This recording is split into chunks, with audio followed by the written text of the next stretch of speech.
आदरणीय दर्शकवृन्द महानुभावजीहरू, सदाझै स्वस्थानी व्रत कथा लिएर यहाँहरू समक्ष उपस्थित भइसकेको छु। म ध्रुवशरण ढुङ्गाना र भगवती माताको दिव्य आराधना र पूजा, यसै गरी कथा व्रत श्रवण गर्ने महिना यो माघ महिना र यसै गरी भगवतीको कथा श्रवण गर्नाले, भगवतीको व्रत गर्नाले मन इच्छा चाहेका वरहरू प्राप्त हुने र आफ्ना सम्पूर्ण मनोरथहरू पूर्ण हुने स्वस्थानी व्रत कथा आदिमा उल्लेख गरिएको छ।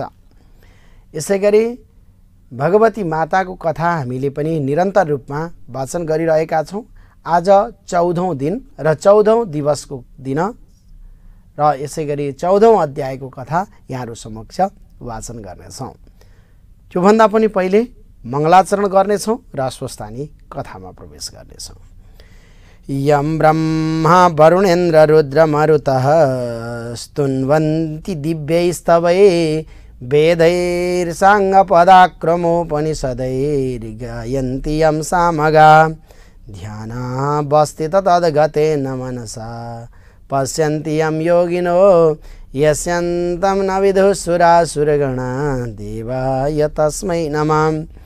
यं ब्रह्मा वरुणेन्द्र रुद्र मरुतः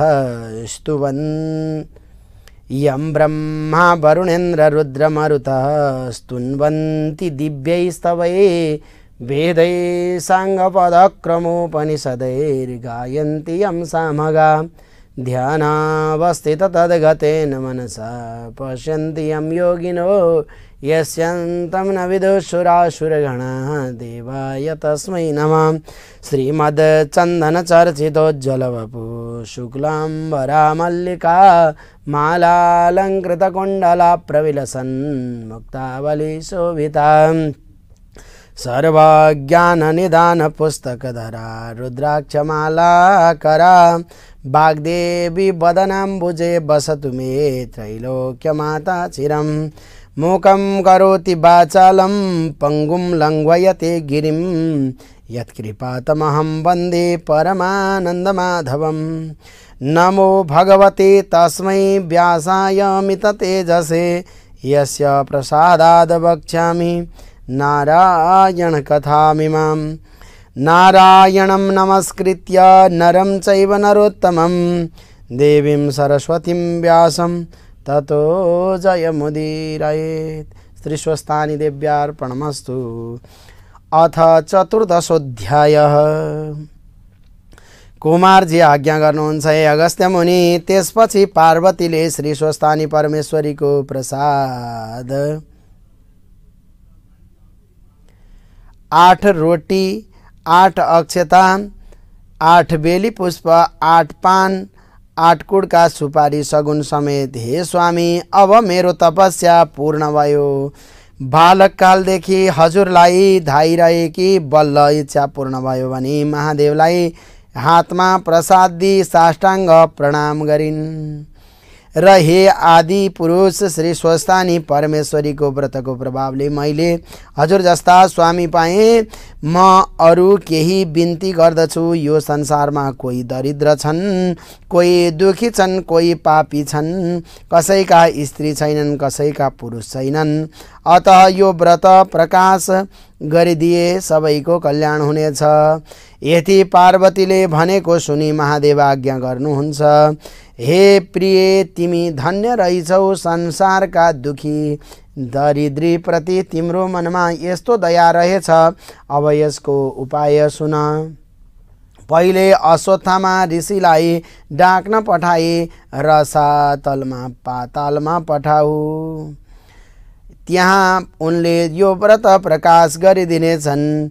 यति महादेवको आज्ञा गरिसकेको सुनिसकेपछि पार्वतीले अश्वत्थामा ऋषिलाई डाक्न पठाइन् र उनी आएपछि शिव पार्वतीलाई प्रणाम गरेर हे भवानी शङ्कर, मलाई के आज्ञा र कामले डाक्नुभयो भनी सोधे। अनि पार्वती आज्ञा गर्नुहुन्छ।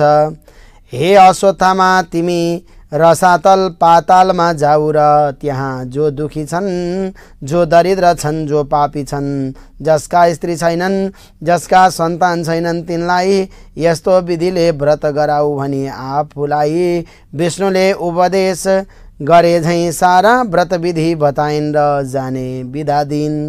पार्वतीको आज्ञा सुनि अश्वत्थामा ऋषिले शिव पार्वतीलाई प्रणाम गरी रसातल पातालमा गए।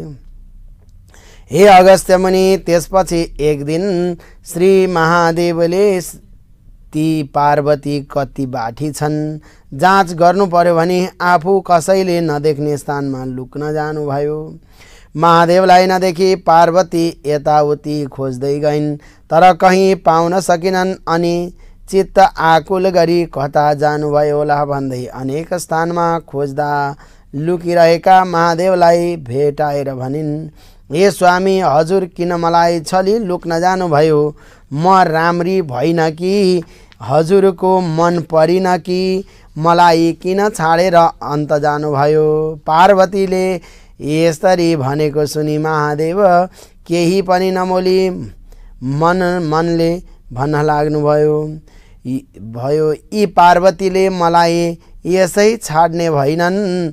अब रूप फेरेर अर्कै रूप धारण गरी वन विहार गर्न जान्छु भन्ने निश्चय गरी अन्तर्ध्यान भएर श्लेष्मान्तक वनमा किराँतीको रूप धारण गरी शिकार खेल्दै हिँड्न लागे।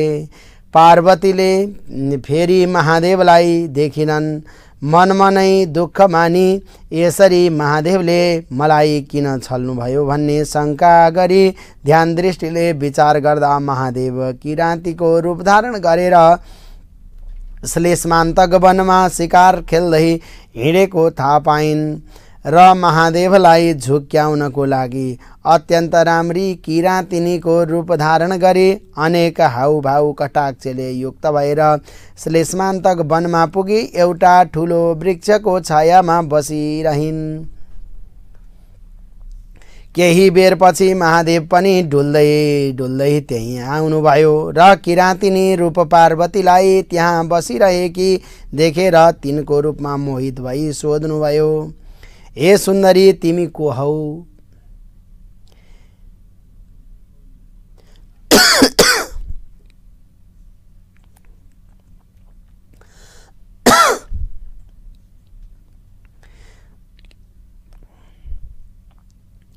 देव कन्या हौ कि यक्ष कन्या हौ कि नाग कन्या हौ कि स्वर्ग कि अप्सरा हौ? मैले देख्दा न त तिमी जस्ती सुन्दरी संसारमा हुन दुर्लभ छ। एक्लै यस्तो वनमा आएर किन बसिरहेकी? तिमीलाई डर पनि लाग्दैन कि यो भयङ्कर वनमा जङ्गली जन्तु बाघ हात्तीको पनि कति भय नमानी निर्धक्कसित किन बसेकी छौ?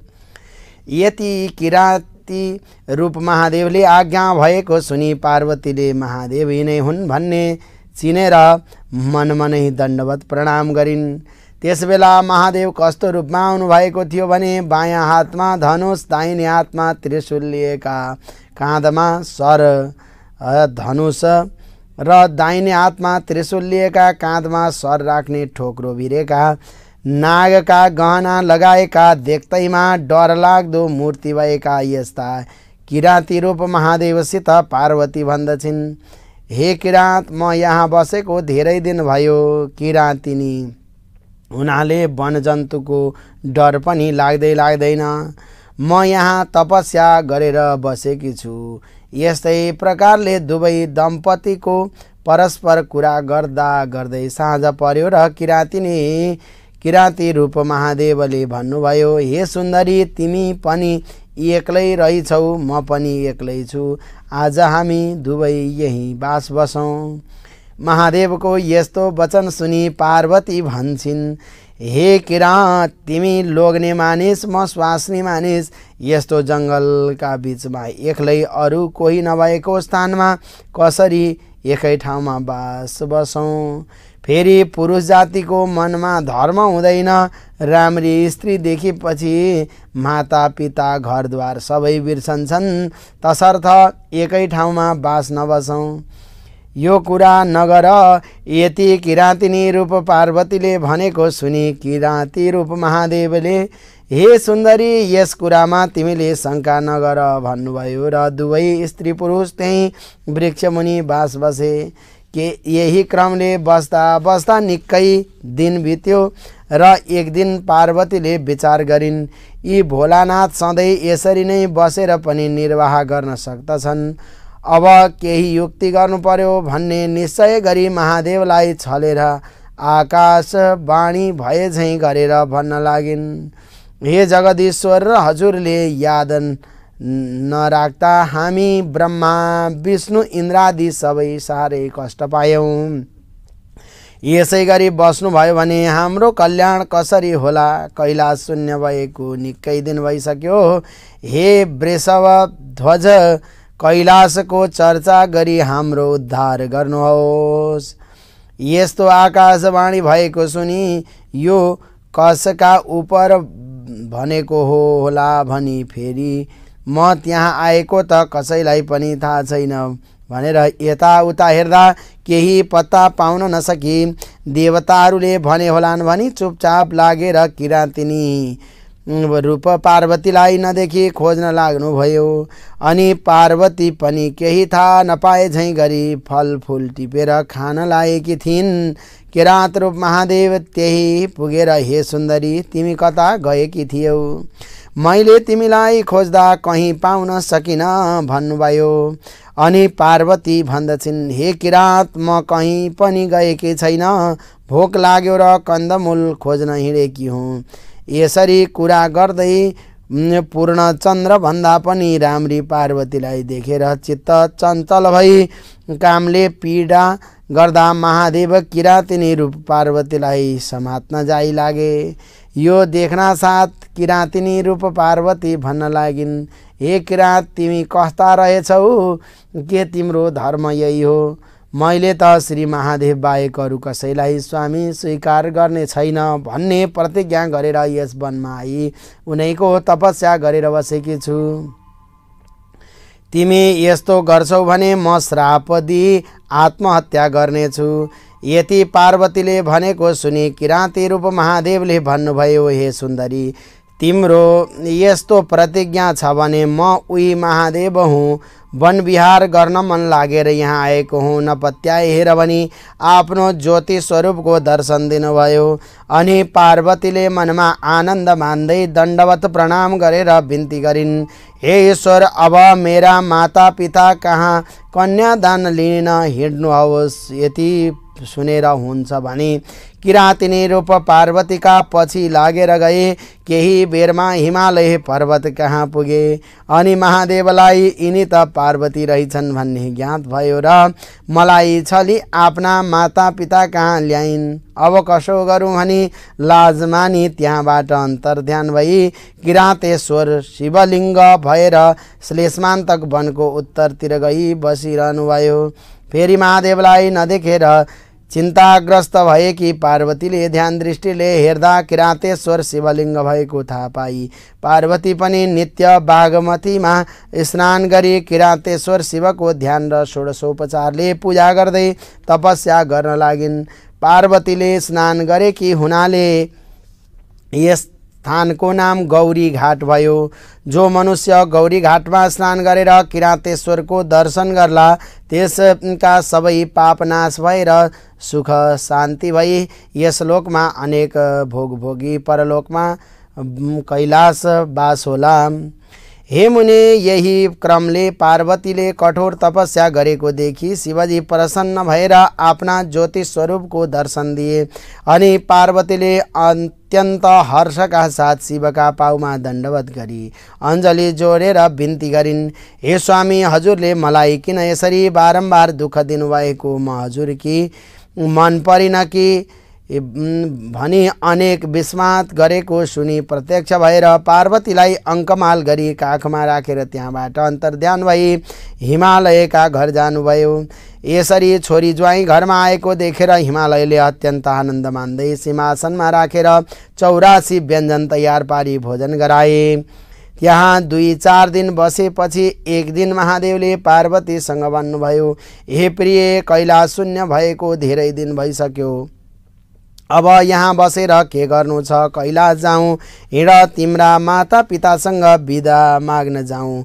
यति भनी दुवै दम्पति गएर हिमालयसित भन्नुभयो, हे पिता, हे सती देवी मरेदेखि आजसम्म कैलाश शून्य छ, अब बिदा पाए कैलाश जाने थियौँ। महादेवले आफूलाई हे पिता भनेको सम्बोधन गरेको सुनेर हिमालय अत्यन्त प्रसन्न भई बिन्ती गर्दछन्, हे त्रैलोकनाथ, समस्त अखण्ड ब्रह्माण्डका सकल देवताहरूका पितामह हजुरले अज्ञानीलाई जस्तै आज मलाई हे पिता भन्नुभयो। अब मेरो समस्त अज्ञान नाश गरी स्वच्छ ज्ञान प्रदान गर्नुहोस्। सदैव हजुरको भक्तिमा मेरो चित्त लागिरहोस्। हे शशिशेखर, पहिले पूजा गर्दछु भनी छोरी ज्वाइँ दुवैलाई नाना वस्त्र अलङ्कार पहिराई सिंहासनमा बसाली षोडशोपचारले पूजा गरी भोजन गराई अञ्जली जोरेर स्तुति गर्न लागे। हे भवानी शङ्कर, जस्तै समुद्रका घरमा लक्ष्मी नारायण बस्दा समुद्रलाई आनन्द भए थियो, त्यस्तै तपाईँ दुवैजना मेरो घरमा बसिदिनाले मलाई आनन्द भइरहेको छ। हे ईश्वर, हजुर कस्ता भने आफ्नो मायाले यो समस्त ब्रह्माण्डमा व्यापक भएर रहने यस्ता हजुरलाई कोटि कोटि नमस्कार छ। फेरि समुद्र मन्थनमा निस्केको कालकूट विषले संसार दग्ध हुन लाग्यो र हजुरले त्यो विष कण्ठमा राखी रक्षा गर्नुभयो र नीलकण्ठ नाम रह्यो, यस्ता हजुरलाई कोटि कोटि नमस्कार छ।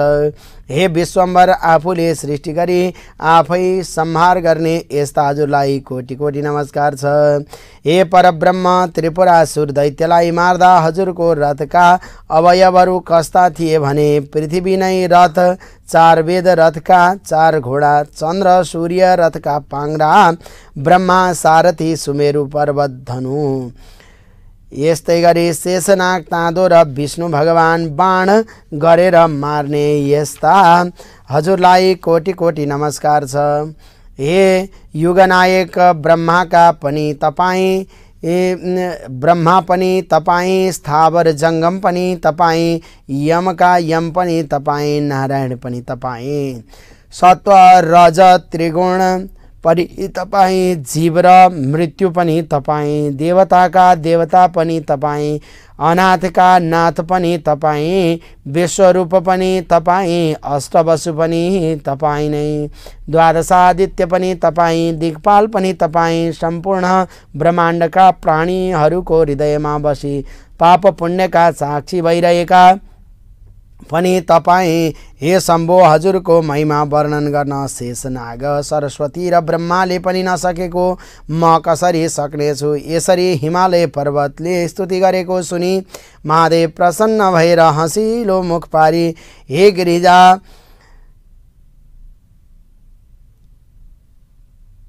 हँसिलो मुख पारी, हे गिरिराज, तिम्रो श्रद्धा भक्ति देखेर म प्रसन्न भएँ। सदैव मेरो भक्तिमा चित्त लगाए अन्त्यमा कैलाश पद प्राप्त गरे। अब हामी जान्छौँ भनी हिमालय पर्वत र मेनकासित विदा भई साँडेमा चढेर पार्वतीलाई काखमा लिई कैलाश पर्वतमा गएर प्रमथ गणसहित भई आनन्दले रहँदा भए। जय श्री स्कंद पुराणे केदार खंडे माघ महात्म्ये कुमार अगस्त्य संवादे श्री स्वस्तानी परमेश्वर्या व्रत कथायां शिव पार्वती कैलास प्रवेश नाम 14दशोऽध्याय। अब अंतिम को पुष्पांजलि। उपनयतु मंगलम वह सकल जगन मंगलालय श्रीमान दीनकर किरण निबोधित नवनलिन दल निभेक्षण कृष्ण काले बरसतु पर्जन्य पृथिवी सस्यशालिनी देशोऽयं क्षोभरहितो ब्राह्मण सन्तु निर्भया अपुत्रः पुत्रिणः सन्तु पुत्रिणः सन्तु पौत्रिणः निर्धनः सधनः सन्तु जीवन्तु शरदां शतम् तत्रैव गंगा यमुना च तत्र गोदावरी सिन्धु सरस्वती च तीर्थानि सर्वाणि वसन्ति तत्र यत्राच्युतोदार कथा प्रसंगा या कुन्देन्दुतुषारहार्धवला या सौरवस्त्रावृता या वीणावर्दण्डमण्डितकरा या श्वेतपद्मासना या ब्रह्माच्युतशङ्कर प्रभृतिभिर्देवैः सदा वन्दिता सा मां पातु सरस्वती भगवती